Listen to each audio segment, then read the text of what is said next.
Lo tenemos a Fernando Spoliansky. Fernando, bienvenido, buen día. Hola Alejandro, buen día para vos y la audiencia. Bueno,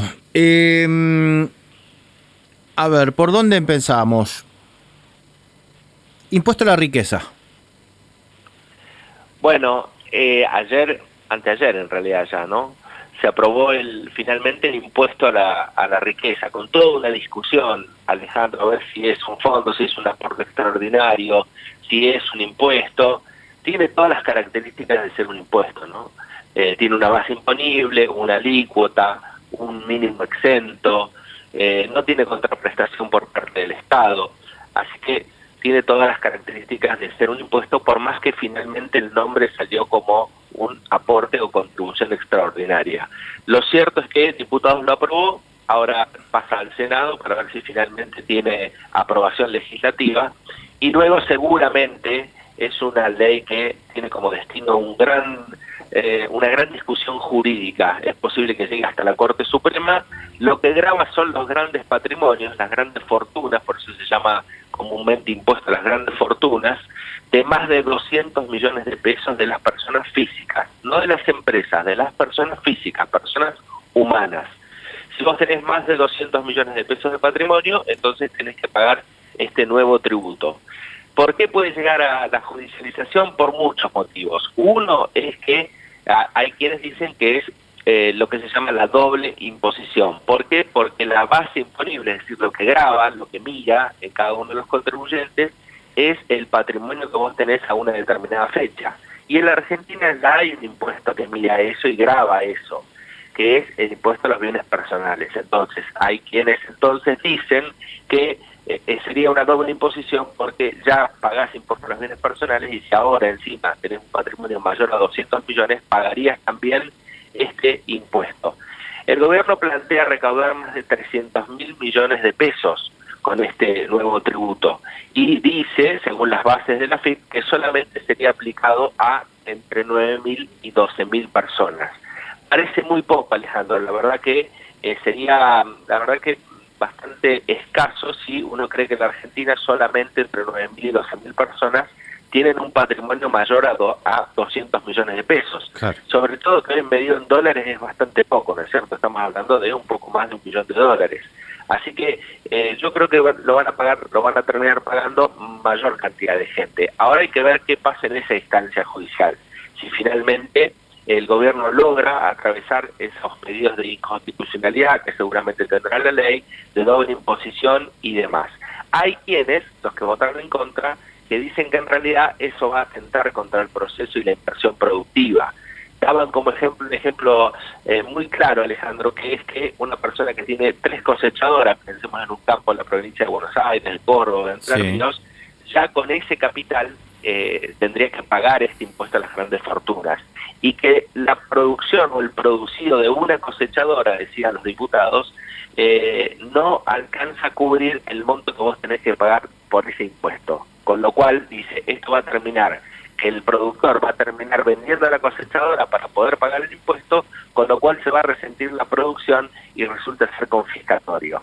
Así que va a haber toda una discusión muy interesante, Alejandro, respecto de este nuevo tributo, que tiene como destino fines muy loables, como es la urbanización de sectores no regularizados.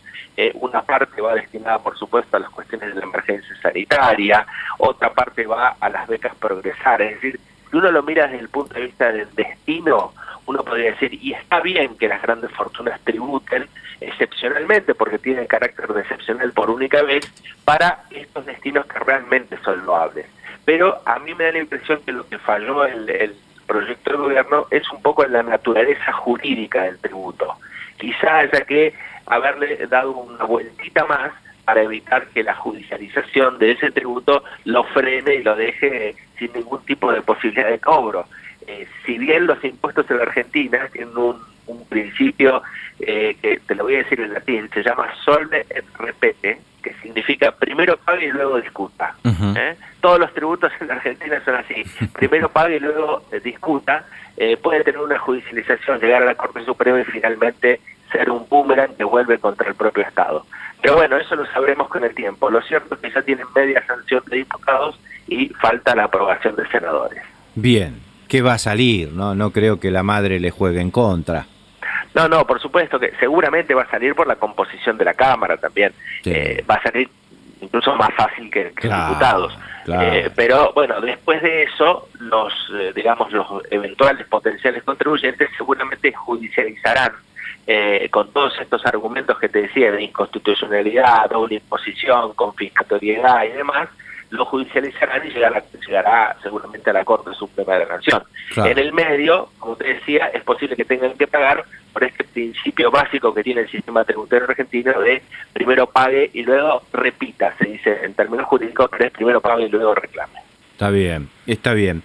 Fernando, ahora, no es una mojada de oreja. A mí la verdad que no me interesa quedar bien con el Fondo Monetario Internacional, pero digo, Sí. tenemos a 3 tipos acá que nos están revisando todo, nos están diciendo que tenemos que aflojarle un poco a la presión fiscal Sí. y aprobamos un nuevo impuesto.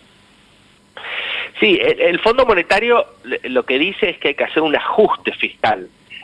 No te dice cómo hacerlo, o sea, te dice, tiene una receta. Dice, Sí. usted, mire, ajústeme el déficit fiscal que usted tiene. Usted tiene un déficit fiscal de 4.5 programado para el año próximo, proyectado para el año próximo. Eso es una barbaridad, dice el fondo. ¿Por qué? Porque ese rojo, ese bache fiscal, usted lo va a tener que cubrir con algo. Entonces, para asegurarme yo la cobranza, yo, Fondo Monetario, le digo al país, en este caso a la Argentina, mire, ajuste sus cuentas, porque así uno no va a poder pagar nunca. Ahora, ellos te dan una receta, que es la receta del ajuste. Ahora, en una variable de ingresos y egresos, siempre hay 2 posibles modificaciones. Una es que aumenten los ingresos, es decir, que aumenten los impuestos, que esto que decís vos, che, ya en este contexto me metés otro impuesto. Y el otro es bajar el gasto. Si bajas el gasto en la Argentina, con una pobreza del 40%, una indigencia del 15% y una situación crítica desde el punto de vista social, la verdad es que no hay mucho margen. Por eso el gobierno dice, el ajuste no lo van a pagar los que menos tienen o los más vulnerables. Sí. Por eso yo creo que surgen estas iniciativas de impuesto a las grandes fortunas, porque suena lindo. Ahora el Fondo Monetario dice, ustedes consigan y bajen el déficit fiscal, no sé cómo lo van a hacer. O me bajan los gastos o me aumentan los ingresos. Aumentar los ingresos es mayor presión tributaria. Claro. Y tampoco hay mucho margen en la Argentina. Claro, y capaz que por eso a nuestros jubilados les dieron un 5% de aumento, ¿no? Bueno, ves una miseria que no llega ni a 20.000 pesos Bueno, la al mínima. final, ¿de qué lado está Spoliansky? No, ¿Me bueno, lo justifica el Fondo Monetario y ahora sale en favor no de los justifica. jubilados? No justifica el Fondo Monetario. Objetivamente digo lo que el fondo persigue con los Está países, bien. no solo con la Argentina, Sí, ha con todos los quedado países que estamos endeudados. Ha quedado claro. Pero 5% a los jubilados, che, ¿por qué? ¿De dónde sale eso? ¿Cómo hacen No, este cálculo miserable, No, de ningún Spoliansky? lado, de ningún lado, porque está por debajo de la inflación del año. Es decir, otro año más que los jubilados pierdan la carrera contra la inflación. Así que en términos reales ganan cada vez menos. Es una miseria. Por supuesto que no alcanza para absolutamente nada. Pero bueno, es una especie de dádiva, es un despropósito absoluto, ¿no es cierto? Que no tiene ningún correlato con nada, Alejandro. Si vos me decís, ¿de dónde surge eso? No surge de ningún lado. Surge de las posibilidades de caja que tiene el gobierno en otorgar ese 5%, porque no tiene de dónde sacarlo. Esa es la realidad. Ahora, ¿se podrían ajustar otras cosas y no los jubilados? Sí, claramente, es una decisión política, ¿no es cierto? Claro. Pero bueno, se ha decidido este 5% de aumento de los jubilados y la verdad que es un despropósito.